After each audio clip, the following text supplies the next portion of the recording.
Assalamualaikum warahmatullahi wabarakatuh. Saya Tiffany Apriliani dari kelas 11 Perkantoran 1 SMK Bina Warga Bandung. Saya dan teman-teman saya akan mempresentasikan hasil kerja kelompok kami yang berjudul Administrasi Usaha. Pengertian administrasi usaha. Administrasi adalah kegiatan ketatausahaan meliputi menghimpun informasi, mengolah data, memperbanyak atau mengandalkan data, mendistribusikan data, menyimpan atau mengarsipkan data yang penting, dan memusnahkan yang tidak penting. Administrasi adalah proses kerjasama yang dilakukan oleh sekelompok orang untuk mencapai tujuan tertentu. Berikut adalah alur kegiatan transaksi yang terjadi dalam suatu kegiatan usaha, di mana setiap bagiannya harus ada dokumentasi sebagai bukti fisik perusahaan dalam melakukan operasional usaha. Pertama, transaksi yang terjadi di perusahaan. 2. Pencatatan penggolongan atau membuat yang menerima bukti transaksi, mencatat bukti pencatatan ke jurnal, memindahkan jurnal ke buku besar. Ketiga, pengikhtisaran, menyusun neraca, sisa membuat jurnal, penyesuaian membuat kertas kerja. Keempat, pelaporan atau menyusun laporan keuangan, membuat jurnal penutup, menyusun neraca penutupan. Pencatatan dokumen kegiatan wirausaha bisa dikatakan sederhana karena hanya terkait dengan 1. Kegiatan pembelian bahan baku atau barang lainnya. 2. Kegiatan penjualan barang atau produk. 3. Kegiatan pengeluaran untuk suatu kegiatan transaksi. 4. Kegiatan penerimaan atau pendapatan dari suatu transaksi usaha. 5. Atau terakhir, kegiatan laporan arus kas atau cash flow untuk mengetahui arus uang masuk dan keluar. Dengan kata lain, wirausaha secara praktis dalam melakukan pencatatan hanya memanfaatkan 5 pencatatan atau pembukuan saja. 2. Tujuan administrasi usaha. Tujuan wirausaha melakukan kegiatan pencatatan, pembukuan, atau dokumentasi usaha dalam kegiatan usahanya diantaranya untuk 1. Mengetahui posisi keuangan suatu usahanya dalam suatu periode. 2. Mengetahui keuntungan dan kerugian usahanya dalam suatu periode. 3. Mengetahui maju mundurnya usaha yang dijalankannya. Keempat, mengetahui persediaan awal dan akhirnya barang atau produk yang dijualnya. B. Jenis-jenis dokumen usaha. Transaksi yang terjadi dalam suatu perusahaan harus didukung oleh bukti. Bukti, transaksi atau dokumen perusahaan yang kemudian dijadikan dokumen pencatatan. Bukti-bukti transaksi diantaranya 1. Cek, yaitu surat perintah kepada bank dari orang yang menandatangani untuk membayarkan sejumlah uang yang tertulis dalam cek kepada pembawa atau orang yang namanya disebut dalam cek. Kedua, nota kredit atau debit adalah bukti transaksi pengembalian barang yang sudah dibeli. Ketiga, bukti memo, yaitu bukti transaksi intern, berupa memo dari pejabat terbentuk kepada bagian akuntansi untuk melakukan pencatatan. Keempat, biliet giro, yaitu surat perintah pemindah bukuan dari nasabah suatu bank kepada yang bersangkutan untuk memindahkan sejumlah uang. Kelima, faktur, yaitu bukti transaksi pembelian atau penjualan secara kredit. Keenam, nota kontan, yaitu bukti transaksi pembelian atau penjualan yang dilakukan secara kontan. 7. Kwitansi. Kwitansi yaitu bukti penerimaan uang untuk pembayaran sesuatu. Assalamualaikum warahmatullahi wabarakatuh. Nama saya Rena Jatunisa, kelas 11 AP1, ingin melanjutkan presentasi Tiffany. Dokumen perusahaan yang sering dikerjakan biasanya terdiri atas 1. Surat masuk dan surat keluar. 2. Bukti transaksi. 3. Surat permohonan atau pengajuan. 4. Laporan keuangan. Adapun transaksi yang terjadi dalam perusahaan selama satu periode tertentu terdiri atas bermacam-macam transaksi, misalnya transaksi pembelian barang tagihan dan jenis transaksi lainnya. C. Pencatatan dokumen usaha. Proses pembukuan atau pencatatan dokumen usaha merupakan suatu kegiatan yang penting, terutama dalam kegiatan usaha di mana proses tersebut akan memperlihatkan suatu kondisi keuangan suatu perusahaan apakah bertambah maju atau mundur. Harta yang bertambah atau berkurang termasuk apakah laba atau keuntungan yang didapat atau malah kerugian yang didapat. Kemampuan wirausaha dalam pembukuan sangat penting, terutama dalam mengelola pencatatan yang terdiri atas 4 bagian utama dalam kegiatan pencatatan usaha. Di antaranya, 1. Pembukuan pembelian, seperti pembelian bahan baku, pembelian bahan produksi, dan pembelian peralatan. Yang kedua, pembukuan pengeluaran, seperti pengeluaran bulanan, pengeluaran atas pembelian bahan baku produk, dan pengeluaran untuk investasi. Yang ketiga, pembukuan penjualan, seperti penjualan produk dan jasa, penjualan lahan produksi, dan penjualan barang dagangan. Yang keempat, pembukuan penerimaan, seperti penerimaan komisi, penerimaan penjualan, dan penerimaan bunga. Administrasi keuangan dapat berarti pembukuan keuangan, yaitu catatan dokumen transaksi keuangan yang dibuat secara kronologis atau membuat urutan waktu dan sistematis atau menurut cara-cara tertentu. Assalamualaikum warahmatullahi wabarakatuh. Perkenalkan, nama saya Salsabila Nurfitri dari 11 Perkantoran 1. Saya akan melanjutkan presentasi dari Riana. Ini ada peta konsepnya gitu. Jadi kita langsung lanjut aja. Pembukuan adalah suatu proses pencatatan yang dilakukan secara teratur untuk mengumpulkan data dan informasi keuangan, meliputi harta, kewajiban, modal, penghasilan dan biaya, serta jumlah harga, perolehan dan penyerahan barang atau jasa yang ditutup dengan menyusun laporan keuangan berupa neraca dan laporan laba rugi pada setiap tahun.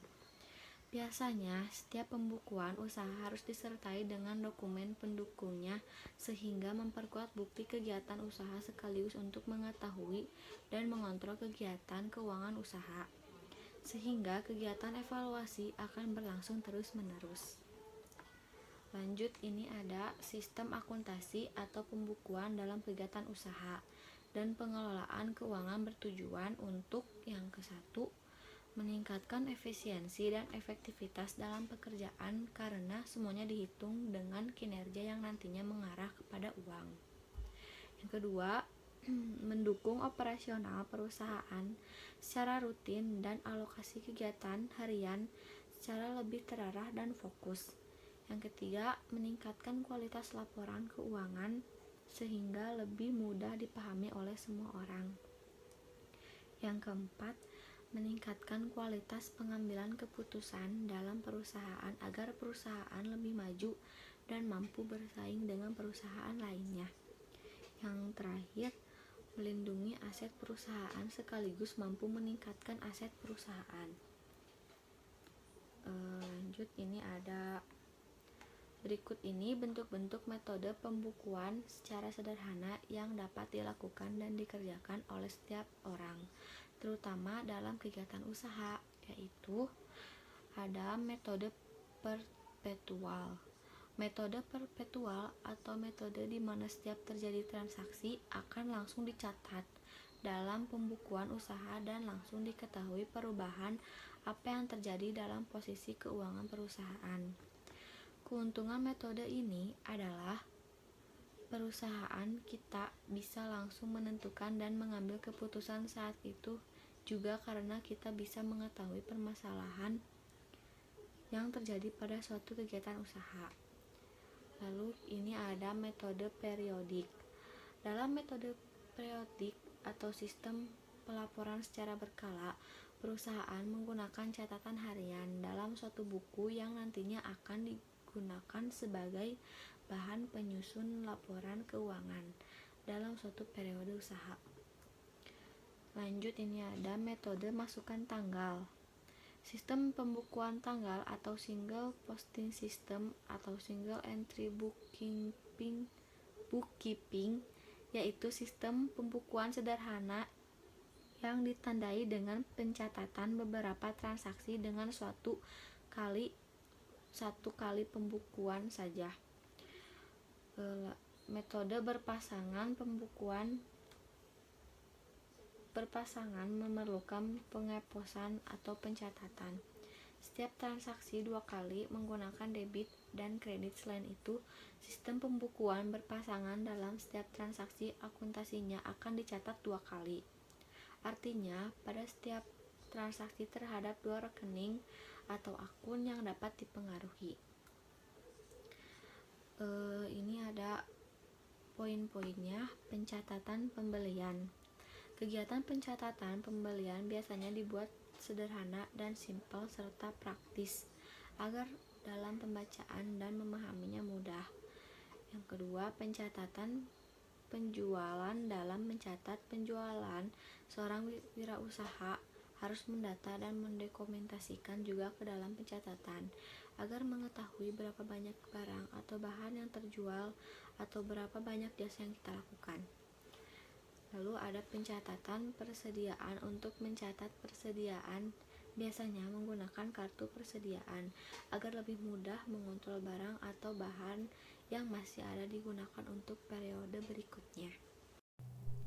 Assalamualaikum warahmatullahi wabarakatuh. Perkenalkan, nama saya Nining Kurnia. Saya akan melanjutkan presentasi dari Salsabila Nur Fitri. Selain pencatatan di atas, kita pun bisa membuat buku keuangan sebagai dokumen pengendali dalam mengatur pengelolaan keuangan, agar mengetahui progres keuangan dalam satu periode di antaranya. 1.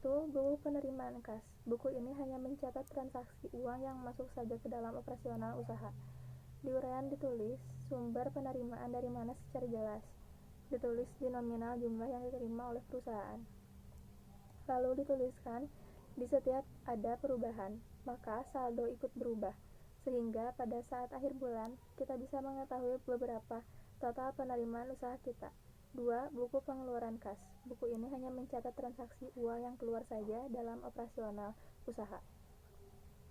Di wilayah ditulis pengeluarannya untuk apa saja secara jelas, lalu dituliskan lalu setiap pada perusahaan, maka saldo ikut berubah, sehingga pada akhir bulan kita bisa mengetahui beberapa total pengeluaran usaha kita.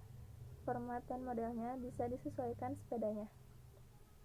Model ini hanya sebagai gambaran saja. 3. Buku pengendalian rekapan penerimaan dan pengeluaran. Buku ini hanya merekap data dari penerimaan dan pengeluaran. Biasanya dilaksanakan pada akhir bulan atau bergantung dari kebutuhan perusahaan. Berikut ini format, namun tidak mengikat dan tidak mutlak. Bisa disesuaikan dengan kondisi dan kebutuhan perusahaan. Bagian D. Bentuk-bentuk perizinan usaha dalam mendirikan usaha. Langkah pertama yang harus dilakukan adalah menyiapkan administrasi usaha, yang di dalamnya meliputi perusahaan perizinan usaha. Perizinan usaha adalah suatu bentuk persetujuan atau pemberian izin dari pihak berwenang atau penyelenggaraan kegiatan usaha. Izin biasanya dikeluarkan oleh instansi pemerintah yang terkait dengan usaha yang diselenggarakan. Pemerintahan telah mengeluarkan surat keputusan Menteri Perdagangan nomor 1458 KP 12 tahun 1984 dalam rangka memperlancar dan mempermudah perizinan sebagai berikut. 1. Izin prinsip persetujuan yang dikeluarkan Pemda setempat untuk perusahaan industri. 2. Izin penggunaan tanah yang diberkaitkan dengan pembebasan tanah. 3. Izin mendirikan bangunan atau IMB. Bangunan yang didirikan harus sesuai dengan gambar yang direncanakan. 4. Surat izin tempat usaha atau SITU. Biasanya digunakan untuk menciptakan keseimbangan perekonomian dan perdagangan di tengah masyarakat, serta untuk mempermudah dalam pajak dan administrasi lainnya. 5. Surat izin usaha perdagangan atau SIUP. Dibuat bagi perusahaan yang golongan usaha menengah ke atas atau investasi keseluruhannya di luar tanah dan bangunan bernilai di atas 200 juta. Sedangkan perusahaan yang keseluruhannya investasi di luar tanah dan bangunan bernilai sampai dengan 200 juta harus membuat tanda daftar usaha perdagangan atau TDUP. 6. Wajib daftar perusahaan. 7. NPWP atau nomor pokok wajib pajak. Selain itu, harus melengkapi dan memiliki perizinan usaha lainnya, yaitu ada NRP atau nomor registrasi perusahaan, ada NRB atau nomor rekening bank, ada ANDAL, analisis dampak lingkungan. Secara umum, ada 12 jenis dokumen mendirikan usaha untuk harus diketahui. Di antaranya 1. Surat keterangan domisili usaha. 2. Penomoran pokok wajib pajak. 3. Izin usaha dagang. 4. Surat izin tempat usaha. 5. Surat izin prinsip. 6. Surat izin usaha industri. 7. Surat izin usaha perdagangan. 8. Tanda daftar perusahaan. 9. Tanda daftar industri. 10. Surat izin gangguan. 11. Surat izin mendirikan bangunan. 12. Izin BPOM.